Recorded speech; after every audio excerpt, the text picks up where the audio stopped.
बिहार शरीफ नहीं, पूरे बिहार राज्य का मामला है, जिसमें बिहार शरीफ भी सम्मिलित है। और यहाँ पे रोज़गार की बहुत ज़्यादा कमी है, लोगों की स्थिति दयनीय है। पिछले 35 साल से हम दो परिवारों की सरकार देख रहे हैं और उसमें जो है विकास का मुद्दा नहीं होता है, किसी तरह सरकार बनाने का मुद्दा होता है और लोगों को गुमराह करने का मुद्दा होता है। विकास में हमारे यहाँ शिक्षा व्यवस्था की स्थिति जर्जर है, हमारे यहाँ रोज़गार की स्थिति इतनी ख़राब है कि लोगों को पलायन करना पड़ता है दूसरे राज्यों में अपने रोज़गार के लिए, और वहाँ पे एक घृणित भावना का सामना करना पड़ता है। एक लफ्ज़ इनको सुनने को मिलता है कि ये तो बिहारी है, मतलब उनके संदर्भ में बिहारी एक अपमानजनक शब्द होता है, जैसे गाली कहा जाता है। इस तरह के शब्द को उन लोगों का सामना करना पड़ता है।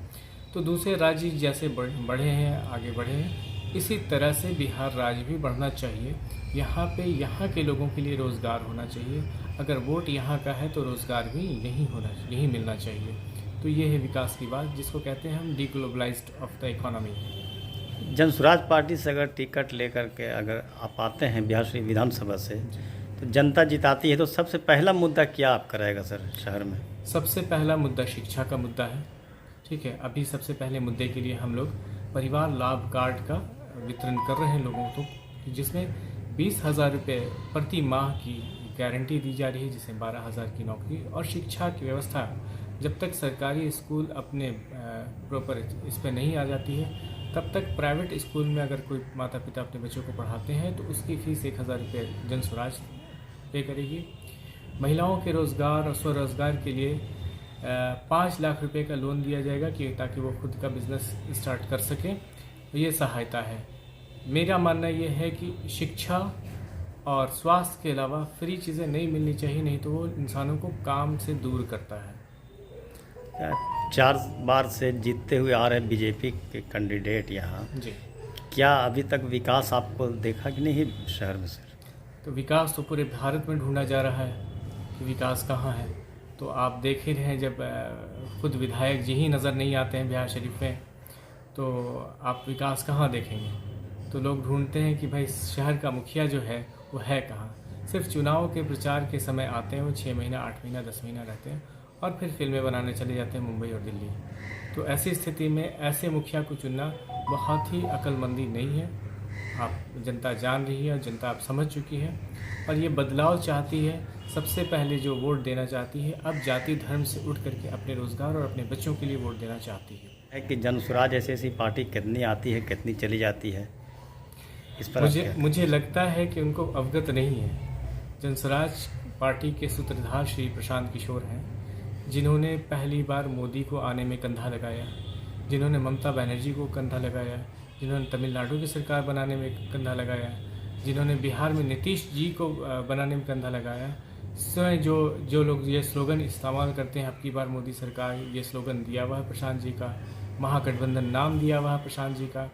तो जिस तरह से प्रशांत जी ने दूसरी पार्टियों का पार्टी सरकार बनाने में कंधा लगाया और वो पार्टी जो है कामयाब हुई, उसी प्रकार प्रशांत जी चाहते हैं कि अब जनता की बारी है, जनता को हम सपोर्ट करेंगे और जनता की सरकार बनेगी।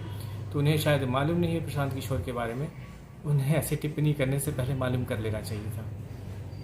तो इस बार आप मूड बना करके बिहार शरीफ विधानसभा से जीत कर आप विधानसभा पहुंचने का काम करेंगे सर? जी, अगर जनता ने मौका दिया मुझे तो मैं उनकी सेवा के लिए आया हूँ।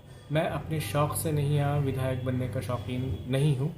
मैं बदलाव चाहता हूँ। लोगों की स्थिति, मैंने कई ऑर्गेनाइजेशन में काम किया, कई फाउंडेशन में काम किया है, तो लोगों के पास जाता हूँ और देखता हूँ उनकी स्थिति को, तो मेरा मतलब आंखों से आंसू टपक जाता है कि ये किसी NGO वगैरह से इनका उत्थान नहीं हो पाएगा किसी भी हाल में। जब तक सरकार को अपनी चीज़ें बदलनी नहीं पड़ेगी, अपना जो पद्धति है जिस तरह से चलाने की वो बदलना नहीं पड़े, तब तक वो नहीं बदल सकता है। और इनके रोज़गार के लिए सबसे बड़ा साधन करना पड़ेगा। हम NGO की तरफ से थोड़ी कुछ मदद कर सकते हैं, लेकिन परमानेंटली जब मदद होगी, जब इनके लिए रोज़गार के साधन हो जाएंगे।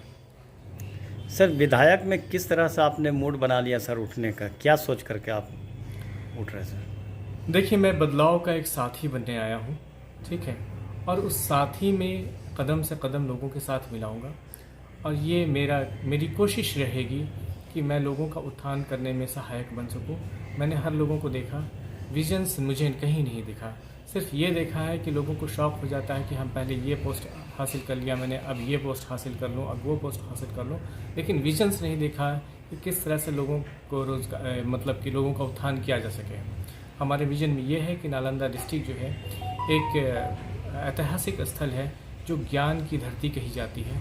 इस नालंदा डिस्ट्रिक्ट में यहाँ के लोगों के लिए कोई विश्वविद्यालय नहीं है और एक विश्व स्तरीय विद्यालय दिया जाएगा और यहाँ के लोगों के लिए, जिसमें उसी पैरामीटर से पढ़ाई कराई जाएगी जैसे हम बाहर जाके पढ़ते हैं और लोगों को यहाँ से जाना ना पड़े।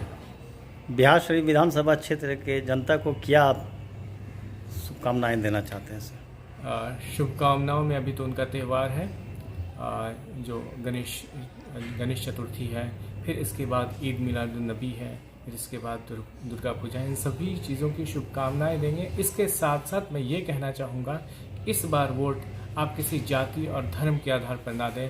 इस बार अपने बच्चों का ध्यान रखें कि अगर आपने इस बार वोट में गलती की तो आप अपने बच्चों के साथ इंसाफ नहीं कर पाएंगे। क्या नाम लिखते हैं सर? मैं मुनीर रहमान हूँ और बिहार शरीफ विधानसभा से। किस पार्टी से? जन स्वराज पार्टी।